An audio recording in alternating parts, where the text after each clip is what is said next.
আওয়ামী লীগ প্রশ্নে কিংবা ভারতীয় আধিপত্যবাদ বিরোধী প্রশ্নে বিএনপি এবং জামায়াত এককভাবে এই জায়গায় আগামীর বাংলাদেশকে নেতৃত্ব দিতে পারবে না। এখানে এনসিপির এবং তরুণ প্রজন্মের অংশগ্রহণ আবশ্যক। সেই জায়গায় নির্বাচনকে সামনে রেখে হোক, নিজেদের সাংগঠনিক কাঠামোকে শক্তিশালী করার জন্য হোক, জেলা উপজেলা থেকে শুরু করে প্রত্যেকটি ইউনিটে আমাদের নেতা কর্মীদেরকে সুসংগঠিত করার জন্য হোক, আমরা এই সাংগঠনিক সমন্বয় সভাগুলো করছি।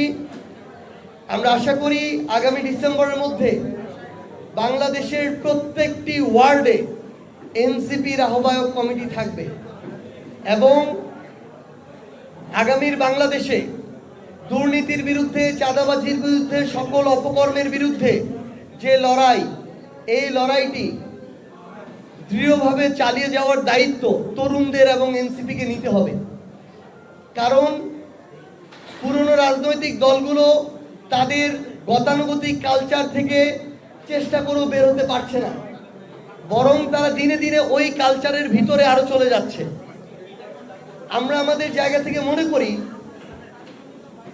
ওই কালচারের ভিতরে থাকা তাদের ওই কালচার থেকে বের হয়ে আসা যতটা কঠিন, আমরা যারা আমাদের শুরু থেকে ওই কালচারের বিরুদ্ধে ফাইট করছি, ওই কালচারের বিরুদ্ধে দাঁড়িয়ে থাকা আমাদের জন্য তার চেয়ে সহজ।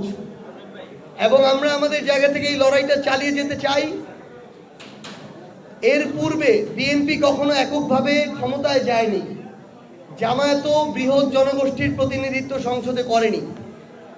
আমরা মনে করি একটি শক্তিশালী সংসদের জন্য আগামীর বাংলাদেশের সংসদে এনসিপি এবং তরুণ প্রজন্মের প্রতিনিধিত্ব আবশ্যক। সেই জায়গা থেকে আমরা আমাদের সাংগঠনিক শক্তিমত্তাকে বৃদ্ধির লক্ষ্যে আমরা কাজ করে যাচ্ছি এবং আমরা এইটুকু আপনাদেরকে বলতে চাই, আমাদের এই লড়াইয়ে আমরা কোনো অন্যায় স্বেচ্ছাচারিতাকে প্রশ্রয় দিব না বলেই আমরা জুলাই সনদে স্বাক্ষর করিনি।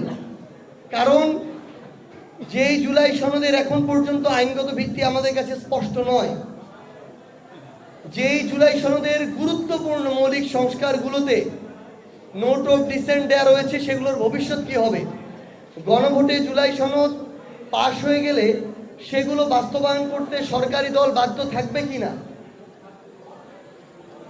এটি আদেশের ভিত্তিতে মাননীয় প্রধান উপদেষ্টার স্বাক্ষরে এই জুলাই সনদ বাস্তবায়নের দিকে যাবে কিনা, এই বিষয়গুলোর নিশ্চয়তা পাওয়ার পূর্ব পর্যন্ত এনসিপি তাদের জায়গায় জনগণের আকাঙ্ক্ষার বিপরীতে গিয়ে জুলাই সনদে স্বাক্ষর করতে পারে না। এনসিপি সেটা করেনি। এনসিপি নিজেদের মেরুদণ্ডটাকে সোজা রেখেছে।